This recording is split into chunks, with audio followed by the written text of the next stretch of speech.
जिस शरीर से तुम इतना प्रेम किया करते थे, साबुन से मल मल करके नहाते थे, उसे कोई एक रात भी घर में रखने को तैयार नहीं होता। कंधों पर लटका करके शमशान भूमि पर छोड़ करके आ जाते हैं। हिंदू लोग तिनका तोड़ाते हैं, जैसे तिनका टूट गया तेरा मेरा रिश्ता नाता टूट गया। मुसलमान ईसाई लोग खाक की मिट्टी कब्र में डाल देते हैं। जो मेरे लिए खाक की मिट्टी है वह मेरे लिए तू है। अरे मामूली कष्ट नहीं होता, मौत के समय में घन घोर पीड़ा होती है। जनमत मरत दुसह दुख हुई, सहजो बाई ने बयान किया है। सहजो मौत आइया अंग अंग दिया तोड़, और हिया जरे छाती फटे उठे पीर घनघोर। गुरु महाराज सत्संग में फरमाते थे, जैसे 1,00,000 बिच्छू एक साथ मिल करके हमारे शरीर पर डंक मारे, उससे भी लाखों करोड़ों गुना ज्यादा मौत के समय में दर्द होता है। प्रेमी भाई बहनों, जब मृत्यु आती है तो किस तरह से प्राण निकलते हैं, प्राणों के निकलने की क्या प्रक्रिया होती है, पहले उसे आप अच्छी तरह से समझ लीजिए।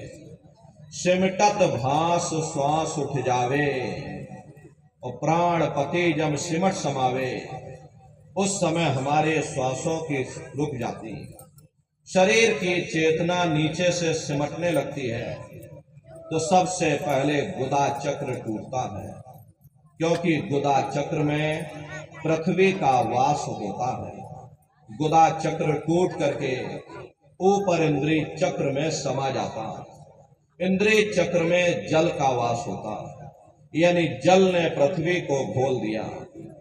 फिर जब इंद्रिय चक्र टूटेगा तो ऊपर नाभि चक्र में समा जाएगा। नाभि चक्र में अग्नि का वास होता, यानी अग्नि ने फिर जल को सुखा दिया। ये नीचे से सिमटाव होता है, नीचे से ऊपर की ओर सिमटाव होता, पैरों के तलवे से लेकर के ये सिर की चोटी तक सिमटाव होता है। फिर जब ये नाभि चक्र टूटेगा तो ऊपर हृदय चक्र में समा जाएगा। हृदय चक्र में वायु का वास होता, यानी वायु ने अग्नि को अपने में समाहित कर लिया, और इस तरह से वायु ऊपर आकाश मुड़ गई। ये आंखों की पुतलियां ऊपर पलट जाती हैं, मुंह खुला का खुला रह जाता। अरे महात्मा समझाते हैं कि जब यह कर्म कला उपजावे, बुद्धि सुरत की यान दबावे, जब यह जीवात्मा पांचों तत्वों को लांग करके जल पृथ्वी अग्नि वायु आकाश पांचों तत्वों को लांग करके ऊपर आती है, तो काल दार में आम दवानी, और जब ढरके नैनन से पानी।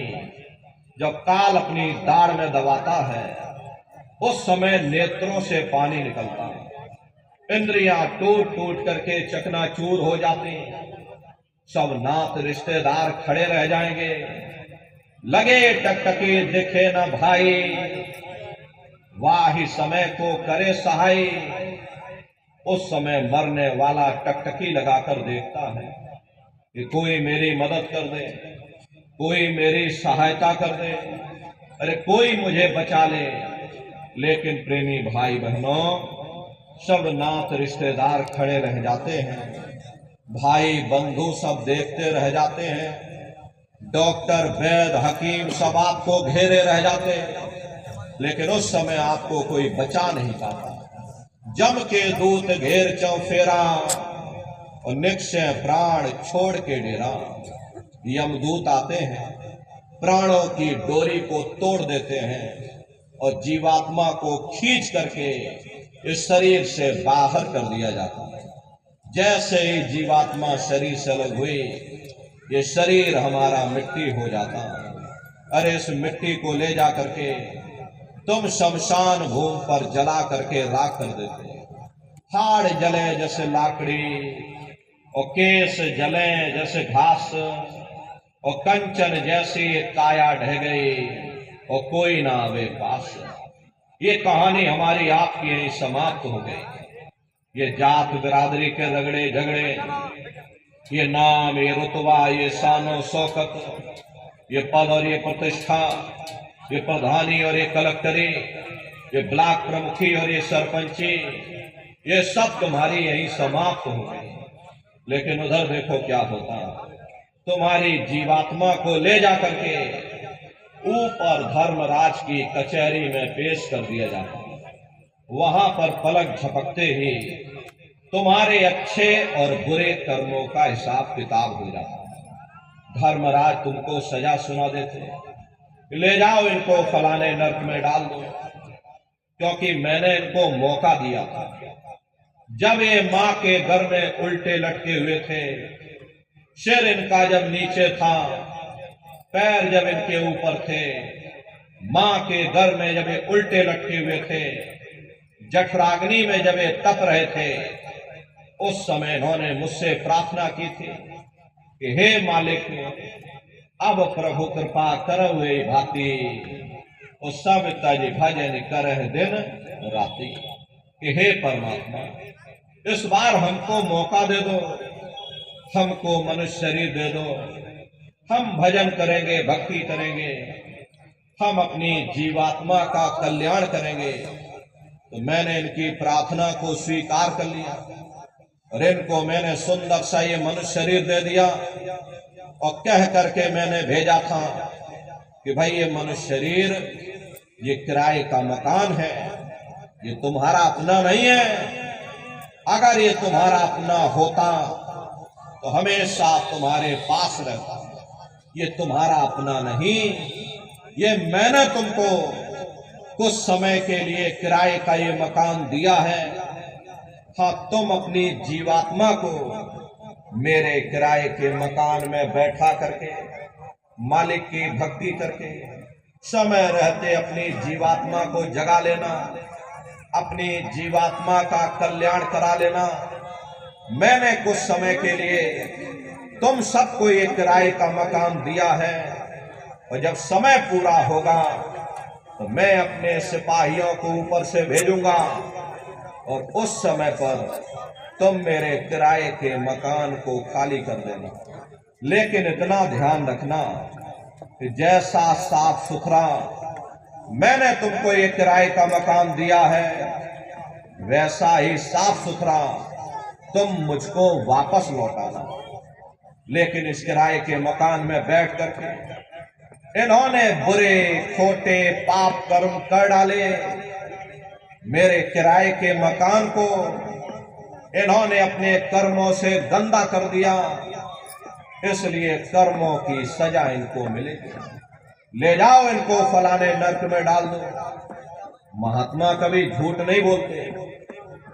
महात्माओं ने जब साधना किया और साधना करके जब ऊपर गए, और ऊपर जा करके जब उन्होंने नरकों का हाल देखा, तो हमारी आपकी जानकारी के लिए उन्होंने धर्म ग्रंथों में लिख दिया, लोह के खंभ तपत के माही, जहां जीव को ले चिपकाई, वहां बड़े बड़े लोहे के खंभे अग्नि से धधक धधक कर लाल हो रहे।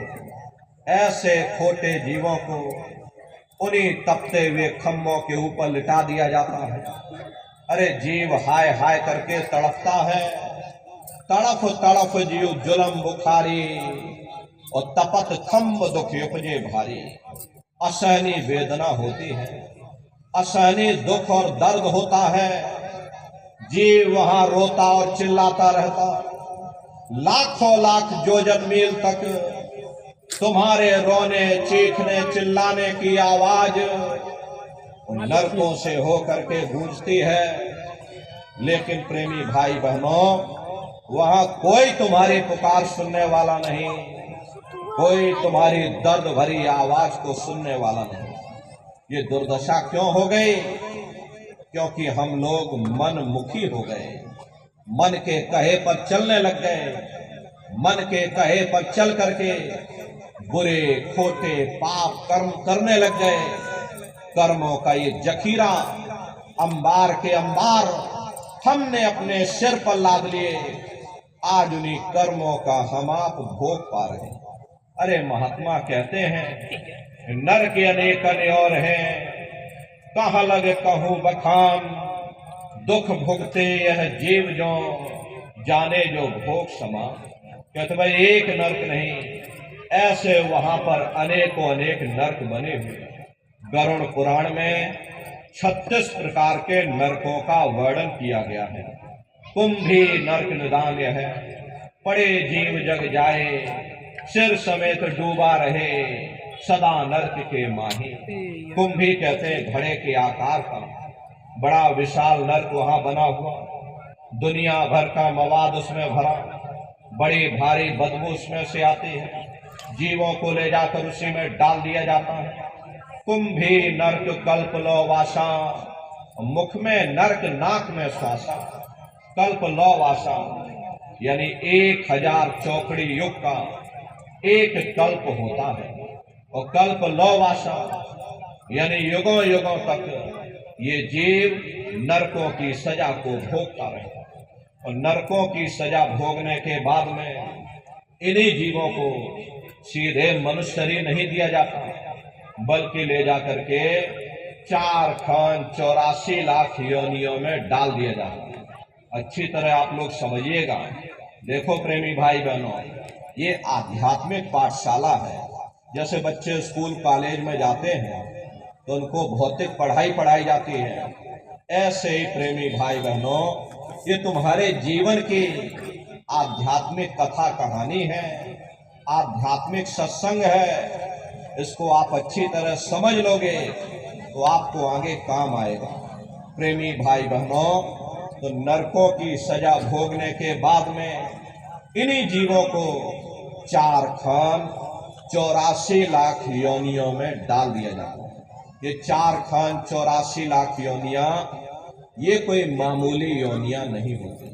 4 खान का मतलब होता है अंडज पिंडज उपमज स्थावर, ये 4 खाने होती हैं। पहली श्रेणी तो इन पेड़ पौधों की आती है जिनके अंदर पानी का तत्व मौजूद होता है। कभी ये भी मनुष्य हुआ करते थे, लेकिन आज अपने कर्मों का ये भोग पा रहे, एक जगह पर पेड़ बन के खड़े हुए हैं। दूसरी श्रेणी कीड़े मकोड़ों की आती है जिनके अंदर पृथ्वी और अग्नि का तत्व मौजूद होता है। तीसरी श्रेणी पंछियों की आती है, चौथी चौपाए जानवरों की आती है, और 5वीं स्वयं इंसानों की आती है जिसके अंदर 5 तत्व जल पृथ्वी अग्नि वायु आकाश 5 तत्व मौजूद होते। प्रेमी भाई बहनों, ये 4 खाने हैं, इनकी अलग अलग कुल 84 लाख योनियां इनमें बटी होती हैं। अब आप पेड़ पौधों को देखिए तो आम का पेड़ अलग है, नीम का पेड़ अलग है, पीपल का पेड़ अलग है। ऐसे ही अलग अलग प्रजातियों के कीड़े मकोड़े हैं, अलग अलग प्रजातियों के पशु और पंछी हैं। कुल मिलाकर 84 लाख योनियां हैं। हम दुनिया के जीव नरकों की सजा भोगने के बाद में इन्हीं 84 लाख योनियों में डाल दिए जाते हैं। मामूली कष्ट नहीं होता। हमको आपको गर्मी लग गई तो हम लोग छाया में आ गए, सर्दी लग गई कंबल रजाई ओढ़ लिए, भूख लग गई भोजन कर लिया, बीमार हो गए अस्पतालों में चले गए, अपना अपना इलाज करवा लिया। लेकिन देखो उन जानवरों को, क्या गर्मी क्या सर्दी और क्या बरसात, एक एक रोटी के टुकड़े के लिए बेचारे दर बदर रोड पर भटकते रहते। किसी का हाथ कट गया, किसी का पैर कट गया, किसी को आपने जीते जी काट डाला, मुर्गी की पकड़ करके गर्दन ही घुमा डाली। अरे उनको भी दर्द होता है, उनको भी तकलीफ होती है, लेकिन वे बेचारे बेजुबान हैं, कुछ बोल नहीं पाते हैं, कुछ बता नहीं पाते हैं। हम लोगों के अंदर एक जुबान है, हम लोग बोल बता देते हैं, वे सिर्फ रोते और चिल्लाते रहते हैं। अरे कौन उनकी पुकार सुनने वाला, कौन उनकी दर्द भरी आवाज को सुनने वाला, कौन सी अदालत में जाकर के वे बेचारे दरवाजा खटखटाएं, कौन मजिस्ट्रेट उनकी फरियाद को सुनेगा। प्रेमी भाई बहनों, कोई सुनने वाला नहीं है। अरे कई जन्म भय कीट पतंगा, कई जन्म भय मीन कुरंगा, कई जन्म पंखी सर खोयो, कई जन्म है वर वृक्ष जोयो, मिल जगदीश मिलन की वरिया और चिरंकार यह देश सजरिया। करोड़ों करोड़ युगों से हम आप नरकों की सजा भोगने के बाद में फिर कभी कीड़े पतंगों की योनि में डाल दिए जाते हैं, कभी पेड़ पौधों की योनि में डाल दिए जाते हैं, तो कभी हम लोगों को अपने अपने कर्मानुसार पशु और पंछियों की योनि में डाल दिया जाता है। कृष्ण भगवान ने उद्धव से कहा कि हे उद्धव, ये जो तुम चीता देख रहे हो ये कई बार इंद्र बन चुका है। प्रेमी भाई बहनों, जब स्वर्गों का राजा इंद्र वे अपने कर्मों के कारण चीता बन सकता है, तो हम दुनिया के जीवों का क्या हाल होगा, हम लोग कभी उस पर विचार नहीं करते। धृतराष्ट्र ने कृष्ण भगवान से पूछा कि हे केशव, मैं अंधा क्यों हूं? मुझे 100 जन्मों की खबर है, मैंने इन 100 जन्मों में कोई ऐसा कर्म नहीं किया जिससे कि मैं अंधा होता। कृष्ण भगवान ने सिर पर हाथ रख करके कहा, जरा और पीछे जा करके देखो। देखा तो 106 जन्म का कर्म निकला। प्रेमी भाई बहनों, ये कर्मों का बड़ा पेचीदा संसार है। यहाँ तुम जैसे कर्म करोगे वैसा फल तुमको मिलेगा। कर्म भूत सब जग को लागा, या से बचे नहीं कोई जागा। कर्मों का ये भूत सारे संसार के जीवों को लगा हुआ है। कर्मों के वशीभूत होकर के ये मनुष्य बार बार जन्म लेता और मरता है। कर्मों के कारण नरकों की सजा को भोगता है, फिर अपने ही कर्मों के कारण ये जीव 4 खान 84 लाख योनियों में भटकता है। प्रेमी भाई बहनों, 84 लाख योनियों की सबसे जो आखिरी योनि होती है वो गाय और बैल की योनि होती है। गाय स्त्री का रूप लेती है और बैल पुरुष का रूप लेते हैं। ये 84 लाख योनियों की सबसे आखिरी योनि यानी कि अंतिम पायदान होता है। उसके बाद तब जाकर के हम लोगों को दोबारा फिर से मनुष्य शरीर प्राप्त होता है। इसीलिए संतों महात्माओं ने कहा, प्रेमी भाई बहनों, बड़े भाग्य मानुष तन पाया, कोट जन्म भटका जब खाया। कोटान कोट जन्म जन्मांतरों तक अलग अलग योनियों में भटकने के बाद में तब बड़े सौभाग्य से तुम लोगों को ये मनुष्य शरीर प्राप्त हुआ है। लेकिन बड़े अफसोस की बात है, जैसे किसी को हीरा मिल गया, उसे हीरे की परख नहीं, उसने हीरे को ले जाकर गधे के गले में बांध दिया। ठीक उसी प्रकार से ये मनुष्य शरीर उत्तम से उत्तम है, लेकिन इंसान इसकी कद्र नहीं करता।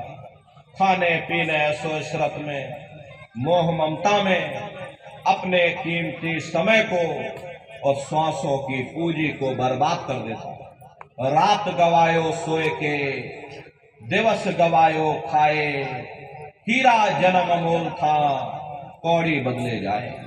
भगवान राम ने कहा, बड़े भाग्य मानुष तन पाया, सुर दुर्लभ सदग्रंथ ही गाया। सुर कहते हैं देवताओं को।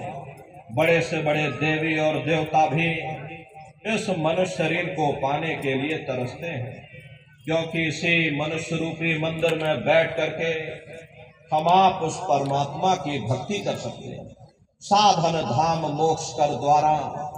इसीलिए संतों महात्माओं ने इस पंच भौतिक शरीर को सच्चा हरि मंदिर कहकर याद किया कि हरि मंदिर यह शरीर है और ज्ञान रतन प्रकट हुए, ये असली हरि मंदिर है। जब भी वो परमात्मा मिलेगा इसी हरि मंदिर के अंदर मिलेगा। इसी पंच भौतिक शरीर को ईसा मसीह साहब ने टेम्पल ऑफ लिविंग गॉड यानी जिंदा ईश्वर का मंदिर कहा। इसी पंच भौतिक शरीर को गुरु नानक साहब ने नर नारायणी देह कहकर याद किया। ये वो देह है जिसमें नारायण स्वयं विराजमान है। अरे वो नारायण जब भी मिलेंगे तुम्हें तुम्हारे अंदर मिलेंगे। यही कबीर साहब ने कहा है कि जौ तिल माही तेल है, जौ चकमक में आग, तेरा साईं तुझ में और जाग सके तो जाग। जैसे तिल में तेल होता है, पत्थर में अग्नि होती है, ठीक उसी तरह से वो मालिक हरेक के घट घट में, हरेक के वजूद के अंदर बैठा हुआ। प्रेमी भाई बहनों, आप सभी लोग बुद्धिमान हो, पढ़े लिखे लोग हो। अपनी अपनी बुद्धि से आप स्वयं विचार करिएगा कि जब उस परमात्मा ने हर इंसान को एक जैसा बनाया, आँख, कान, नाक, मुंह, हाथ, पांव एक जैसे दिए, तो हम आप ये कैसे सोच सकते हैं तो उसने हिंदुओं के लिए अपने मिलने का कोई और रास्ता बनाया होगा, या मुसलमान, सिख या ईसाइयों के लिए अपने मिलने का कोई और रास्ता। कस्तूरी कुंडल बसे और मृग धूड़े बन माही, ऐसे घट घट राम है दुनिया देखे नाही। जैसे हिरन कस्तूरी की खुशबू को बाहर जंगलों में ढूंढता था, हालांकि वो खुशबू उसके नाभि से होकर के आती है, वही हाल हम जीवों का है। हम दुनिया के जीव भी उस परमात्मा की खोज बाहर इस जड़ संसार में कर रहे, लेकिन महात्मा कहते हैं कि भाई मोको कहां ढूंढे रे बंदे, अरे मैं तो तेरे पास में, ना तीरथ में ना मूरत में, मैं तो हूं विश्वास। ना मैं तीरथ में मिलूंगा, ना मैं मूरत में मिलूंगा, ना मैं अन्य किसी कर्म कांड में मिलूंगा, ना मैं ग्रंथों में मिलूंगा, ना मैं पोथियों में मिलूंगा, और ना ही मैं इन किताबों में मिलूंगा। चाहे सारी उम्र बैठ करके तुम किताबें पढ़ते रहो, रात दिन ढोलक मजीरा बजा बजा करके उन चौपाइयों को तुम रखते रहो, अरे मैं जब भी मिलूंगा तो मैं तुम्हारे अंदर मिलूंगा। प्रेमी भाई बहनों, बड़ी सीधी सी बात है। ये अगर खाना बनाने की किताब सारी उम्र बैठ करके तुम पढ़ते ही रहोगे कि भाई खाना ऐसे बनता है और खाना वैसे बनता है, और खाने में नमक डाला जाता है, और खाने में तेल डाला जाता है, फिर खाने में हल्दी डाली जाती है, फिर उसमें जीरा डाला जाता है, तो कभी तुम्हारा पेट नहीं भर सकता। और जब तक आप खाना बनाओगे नहीं, उसे स्वयं खाओगे नहीं, कभी तुम्हारा पेट नहीं भर सकता। हम वेदों की निंदा नहीं करते, हम ग्रंथों की निंदा नहीं करते, हम गीता, कुरान और बाइबल की निंदा नहीं करते। वेद, शास्त्र, गीता, कुरान, बाइबल, जितने भी हमारे धर्म ग्रंथ हैं, चिल्ला चिल्ला करके सब यही कह रहे हैं कि भाई मनुष्य के अंदर अंड खंड ब्रह्मांड है, स्वयं वो परमात्मा तुम्हारे अंदर बैठा है। चलो अंदर चलो, अंदर चल करके उस परमात्मा का दर्शन दीदार करो। अब सवाल ये उठता है कि भाई आखिर हम अपने अंदर जा करके उस परमात्मा का दर्शन कैसे करेंगे? तो इसके लिए संतों महात्माओं ने केवल 3 साधन बताए। साधन 3 सारे उनवरने और साधन सब थोथे मान। इस कलयुग में उस मालिक को पाने के लिए महात्माओं ने केवल 3 पूजाएं बताई। पहला है सुमरन, दूसरा है ध्यान और तीसरा है भजन। सुमरन कहते हैं अपने गुरु को याद करना, ध्यान कहते हैं अपनी दिव्य दृष्टि को खोलना, और भजन कहते हैं कान में उंगली डाल करके उस शब्द को सुनना, उस नाम को सुनना, उस देववाणी आकाशवाणी को सुनना जो 24 घंटे तुम्हारे सबके अंदर गूंज रही है। प्रेमी भाई बहनों, ये सूरत शब्द नाम योग की साधना है। जितने भी महात्मा इस धरती पर आए, उस मालिक को पाया सूरत शब्द नाम योग की साधना करके ही पाया। देखिए, सबसे पहले कबीर साहब आए। कबीर साहब ने सूरत शब्द नाम योग की साधना जारी की। उसके बाद गुरु नानक साहब आए। गुरु नानक साहब ने भी सूरत शब्द नाम योग की साधना जारी की।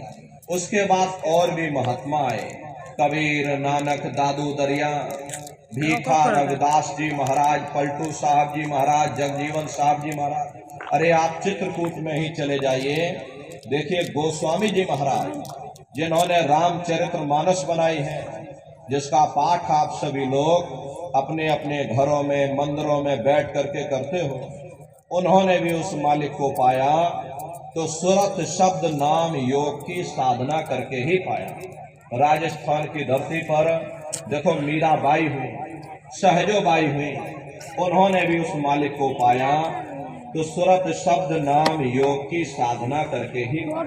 प्रेमी भाई बहनों, ये सूरत शब्द नाम योग की साधना है। इस साधना की 3 क्रियाएं हैं। पहला है सुमरन, दूसरा है ध्यान और तीसरा है भजन। तो कैसे आप लोग सुमरन करोगे, कैसे आप लोग ध्यान करोगे और कैसे आप लोग भजन करोगे? बहुत से नए प्रेमी भाई बहन यहाँ बैठे हुए हैं, तो सुमरन, ध्यान और भजन आपको कैसे कैसे करना है, बैठ करके आप सभी लोग अच्छी तरह समझिएगा और फिर घर पर जा करके साधना करिए। तो सबसे पहले सुमरन कैसे किया जाएगा? सुमरन करने के लिए एक माला आप लोग ले लेना। ये देखिए प्रेमी भाई बहनों, 108 दाने की ये माला है। अपने अपने घरों में बैठ करके बाहर से अपनी आंखों को बंद कर लेना और दोनों आंखों के मध्य भाग में अपने ध्यान को रोक करके और दाने दाने पर जय गुरुदेव नाम का जाप करिएगा। हर दाने पर जय गुरुदेव नाम, हर दाने पर जय गुरुदेव नाम, जय गुरुदेव, जय गुरुदेव, जय गुरुदेव, जय गुरुदेव, कुल 108 बार करिए। दोबारा इसी जगह फिर वापस आ जाओगे। जब आप जय गुरुदेव नाम का जाप करोगे तो दोनों आंखों के मध्य भाग में अपने ध्यान को रोक करके और दाने दाने पर जय गुरुदेव नाम का जाप करिएगा, जिसको आप याद कर रहे हो। एक समय ऐसा आएगा, वो अंतर में तुम्हारे सामने प्रकट हो जाएगा। उसके स्वरूप को देख लेना, फिर उसी के स्वरूप को याद करके जय गुरुदेव नाम का जाप सभी नए प्रेमी भाई बहन करिएगा। दूसरी बार फिर यहीं से जय गुरुदेव नाम का जाप, तीसरी बार फिर यहीं से जय गुरुदेव नाम का जाप। इस तरह से कुल 8 बार जय गुरुदेव नाम का जाप सभी नए प्रेमी भाई बहन करिएगा। और 8 बार करने के बाद में ये माला आप रख देना। प्रेमी भाई बहनों, ये जय गुरुदेव नाम किसी साधारण इंसान का नाम नहीं, ये स्वयं उस अनामी महाप्रभु का नाम है। समय समय पर संत, महात्मा, फकीर अपने अपने समय पर आकर के अपनी साधना के द्वारा उस मालिक के नाम को जगाते हैं, उस मालिक के नाम को सिद्ध करते हैं। जैसे कबीर साहब आए, कबीर साहब ने साहिब नाम सिद्ध किया। गुरु नानक साहब आए, गुरु नानक साहब ने वाहिगुरु नाम सिद्ध किया। गोस्वामी जी महाराज आए, गोस्वामी जी महाराज ने राम नाम सिद्ध किया। मीराबाई आई, मीराबाई ने गिरधर नाम सिद्ध किया। सूरदास जी महाराज आए तो सूरदास जी महाराज ने श्याम नाम सिद्ध किया। इसी तरह से हमारे गुरु महाराज जय गुरुदेव नाम सिद्ध करके गए। जय गुरुदेव नाम का जहाज लगाकर गए। अगर इस जहाज पर सारी दुनिया बैठेगी, ये जहाज सारी दुनिया को पार करेगा। एक है साध है सब सद है, सब साध है सब जाए। पहले अपने गुरु की उंगली पकड़ लो, क्योंकि गुरु तुम्हारा सच्चा रहबर है। गुरु बिन भव निज तरह न कोई, बगैर गुरु के तुम्हारी ये जीवात्मा इस भव सागर से पार नहीं जा सकती। गुरु गोविंद दो खड़े और काके लागू पाई, बलिहारी गुरु आपने जिन गोविंद दियो बताई। प्रेमी भाई बहनों, महिमा उन्हीं की है जिन्होंने उस गोविंद को लखा दिया। इस संसार में हमारे 3 तरह के गुरु होते हैं। पहले गुरु हमारे माता पिता होते हैं, जो हमें जन्म देते हैं, हमारा पालन पोषण करते हैं, बचपन से हमारे अंदर संस्कार डालते हैं। ये माता पिता हमारे पहले गुरु, पहले भगवान होते हैं। दूसरे गुरु हमारे शिक्षक होते हैं, जो हमें स्कूलों में, कॉलेजों में हमें जो भौतिक ज्ञान देते हैं, ये हमारे दूसरे गुरु होते हैं। और तीसरे हमारे आध्यात्मिक गुरु होते हैं, जो हमारी जीवात्मा को इस भव सागर से पार ले जाते हैं। इसीलिए कहा गया है, गुरुर ब्रह्मा गुरुर विष्णु गुरुर्देवो महेश्वरः, गुरुर साक्षात पर ब्रह्मा तस्मै श्री गुरुवे नमः। 3 लोक 9 खंड में गुरु से बड़ा न कोई, और करता करे न कर सके, गुरु करे सो होई। इसलिए प्रेमी भाई बहनों, साधना करने से पहले जय गुरुदेव नाम का सुमरन सभी नए प्रेमी भाई बहन करिएगा। और सुमरन करने के बाद में फिर आप लोग ध्यान पर बैठिएगा। दूसरा है ध्यान। ध्यान कहते हैं दृष्टि को एकाग्र करना, अपनी दिव्य दृष्टि को खोलना, अपने शिव नेत्र को खोलना, अपने तीसरे नेत्र को कमेंट करिए। तो कैसे आप लोग गुरु महाराज सदा खुश रखें, जरा अच्छी तरह से समझ लीजिए। अपने अपने घरों में पलथी मार करके आप लोग बैठिएगा। शरीर को टाइट मत करना। बहुत से प्रेमी एक गलती कर देते हैं कि ध्यान के समय अपने शरीर को बिल्कुल टाइट करना।